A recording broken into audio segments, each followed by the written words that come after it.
Is-suċċessi li kiseb pajjiżna matul din il-leġislatura huma lejra ta' bosta pajjiżi. Fi kliem il-Viċi President tal-Partit Popolari Ewropew Manfred Weber, pajjiżna mhux biss jeleb il-kriżi finanzjarja iżda kompla joħloq ix-xogħol u tkabbir ekonomiku. F'intervista ma' dan l-istazzjon, Weber qal li pajjiżna għandu wieħed mill-inqas rati ta' qatt fl-Unjoni Ewropea u wkoll waħda mill-iktar rati baxxi ta' qatt fost iż-żgħażagħ. Dan inkiseb bil-ħidma ta' Gvern Nazzjonalista li rnexxielu jeleb l-isfidi li pajjiżna kellu jiffaċċja. Well, all the voters must think about whether you are believing in promises for the future or you're believing in figures, in results. And when I look to the situation in Malta from a European perspective, I must say that unemployment rates, that's a growth question, that's a debt question, and a public budget, that's fine. Malta is governed in a very good way. And so I would say when you look to the figures, then there is no alternative to vote for Konzi and for Summer Busuttil.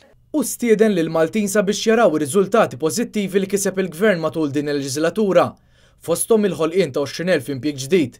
Bil-Partit Nazzjonalista fil-Gvern, il-prospetti għaż-żgħażagħ huma pożittivi ħafna. Well, I think the question of job perspective for young people is the most important question for all over Europe, because when young people have no perspective in their life and have no perspective for their life, then it's a tragedy, and that creates a lot of political problems for the European Union. The party is not only asking for one more mandate; they are really going with a program in the election campaigns. They are saying their perspectives, their vision for Malta, good results and a good vision for the future. That's a perfect package. Il-Viċi President tal-Partit Popolari Ewropew fakkar il-ħidma tal-Gvern u qal li rridu noqogħdu attenti mill-proposti populisti li qed jagħmel il-Malta Labour Party għaliex minkejja li jidhru sbieħ fil-għajn ma jwaslux għal politika ekonomika responsabbli. Fil-fatt semma kif pajjiżi oħrajn li għażlu lill-partiti soċjalisti bħal Oland fi Franza issa qed jiddispjaċihom mill-għażla tagħhom.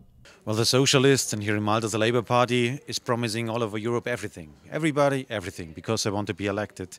At the end, they couldn't deliver. In Germany, Gerhard Schröder couldn't deliver. In France, Hollande is not delivering. And I think it will be the same here in Malta. So don't trust in promises, trust in results.